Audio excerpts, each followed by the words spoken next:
Hi, my name is Jason Druss. I'm a product marketer on the Premiere Pro and After Effects team, and today we're at the Adobe booth at NAB 2024 in Las Vegas. It's day 2 of the show. Everyone's really excited to be here. It's so incredible to reach out and speak to so many members of our community. And we have some really exciting news for Pro Video at Adobe that we're going to be talking about today. First things first, let's start and open up with Premiere Pro. In January at the Sundance Film Festival, we announced new AI-powered audio workflows that were coming to Premiere Pro, and we're happy to say that those workflows are now going to be shipping to general availability, or GA, in very early May. So now we're going to be able to automatically tag and categorize all of your audio. Premiere Pro will use assistive AI to analyze your audio and figure out whether it's dialogue, music, sound effects, or ambiance. When you click on those audio files, then we will surface the most important and necessary tools you need in the Essential Sound panel. What this means for our users is that there's no more deep diving into the deep, advanced, complex effects library to find the tools you need to edit your audio. You just click on the audio, and if it's tagged and categorized, the right tools will pop up instantaneously. We also have beautiful new fade in and fade out cross dissolve handles that you can apply right from the timeline by clicking on the corner of a clip. No more dragging and dropping from the effects library. We have gorgeous new clip colors for audio, redesigned clip badges, and also resizing waveforms that correct themselves when you move the track shorter or higher. So those audio effects are coming to Premiere Pro very soon.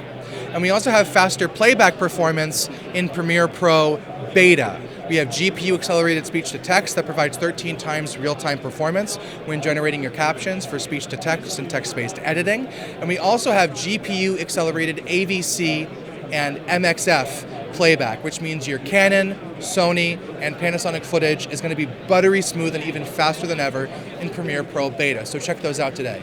Next, let's hop over to After Effects. Late last year, we introduced a revolutionary new 3D workspace to After Effects that allows motion designers and compositors to animate in any dimension and animate 3D objects and 2D elements together. That feature and workflow has been very successful. We have high utilization from our customers and an extraordinary amount of feedback from those customers. So here at NAB, we're happy to announce that in After Effects Beta, we have shipped the overwhelming majority of the feature requests from our community members and from our customers. We now have the ability to import 3D objects with embedded animations into After Effects. And this is important because many 2D compositors and motion designers can be intimidated by 3D, you know? It's a whole extra dimension to deal with, right?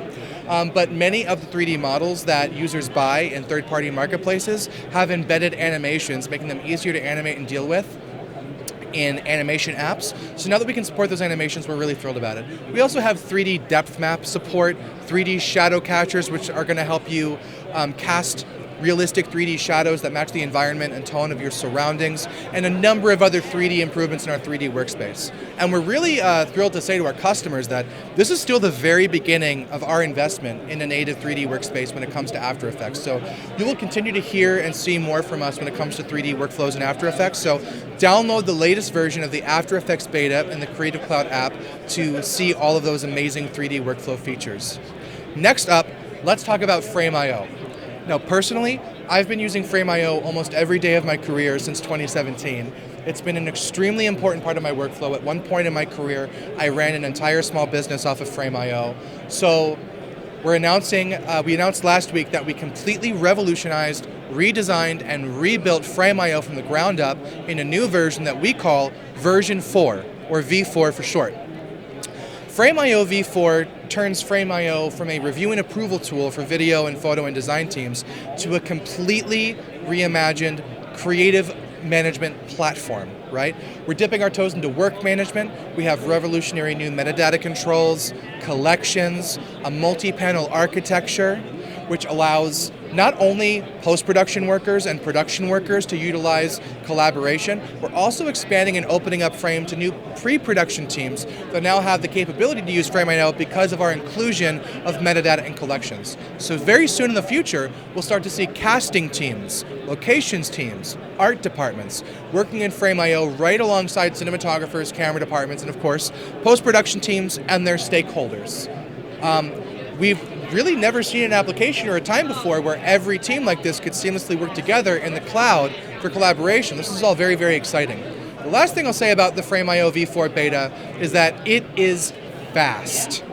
This web app challenges the differentiation between a web app and a desktop app. It is fluid, fast, performant, and it looks gorgeous because it's built with an all-new Vapor design system that we've been building in Frame.io.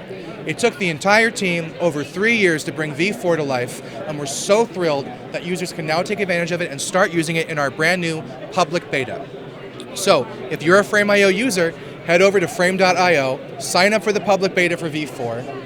If you're eligible, we will put you right into the beta, and if you're not eligible, you will be put on a wait list. This is a rolling thunder release, so over the course of this year, we'll be entering more and more people into our beta, and we'll be ready for general availability, or GA, by the end of the year. And last but certainly not least, let's talk about AI. More importantly, let's talk about generative AI.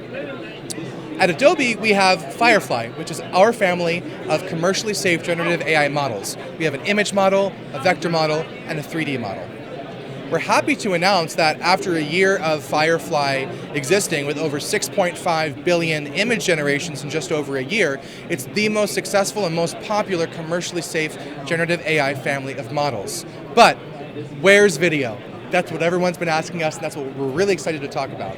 Well, we are happy to say that a video model for Firefly will be released in market by the end of the year in 2024.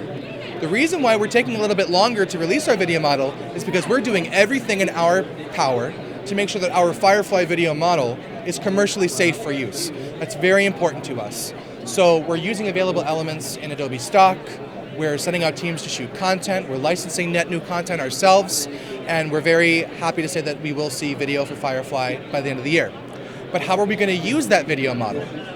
One of the first places we're going to be utilizing the video model is in Premiere Pro.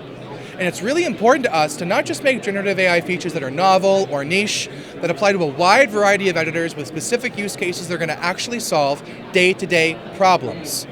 Editors commonly face brick wall scenarios where, because of a content limitation or a time limitation, there's an unmovable problem where now they have to get on the phone with stakeholders, they have to hire other people to come and help them.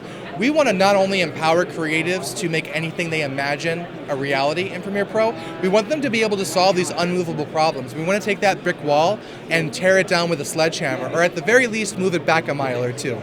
So we're happy to announce 3 new revolutionary generative AI features coming to Premiere Pro later this year: Generative Object Removal and Addition, and Generative Extend. Generative Object Removal will allow you to mask and track an object or area of your video clip, and then have Firefly remove that area of the video clip and replace it with the background. This is going to be really great for marketers who want to replace pedestrians or extras in the background, to redirect user focus to a specific area of the shot, to remove logos or brands in a video clip that you might not have access or permission to use. Or, no matter how expensive our shoots are, we always get our footage back in post, and wouldn't you know it, someone left a camera bag in front of the camera, or there's a C-stand or a boom microphone in the shot. Intelligent generative object removal is going to allow you to take care of those problems very easily. Of course, generative object addition is very similar, except you'll be able to use a text prompt similar to what you can do with generative fill in Photoshop to add elements that were never there into your shot with generative AI. The feature I'm the most excited about is generative extend. We've all been in the situation where you go to apply a cross dissolve to 2 video clips, and there isn't enough coverage on either side of the cut for the transition to happen. We end up performing open heart surgery on our sequences and timelines to get the pacing to work on a shot where we have a gap in our timeline. Generative Extend solves all those problems.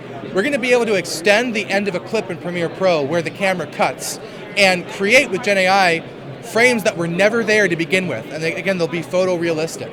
So you'll be able to add a moment or a beat, a couple seconds to the end of your video clips to cover that transition, cover that gap, cover that awkward pause, and get back to more creative work. So, additionally, let's talk about our open approach to generative AI for video. Across Creative Cloud, across the whole ecosystem, our customers have made it clear that they want choice. We know there's other generative AI models out there, there's other Gen AI video models out there. We know our customers are using them, and we're very interested in the potential.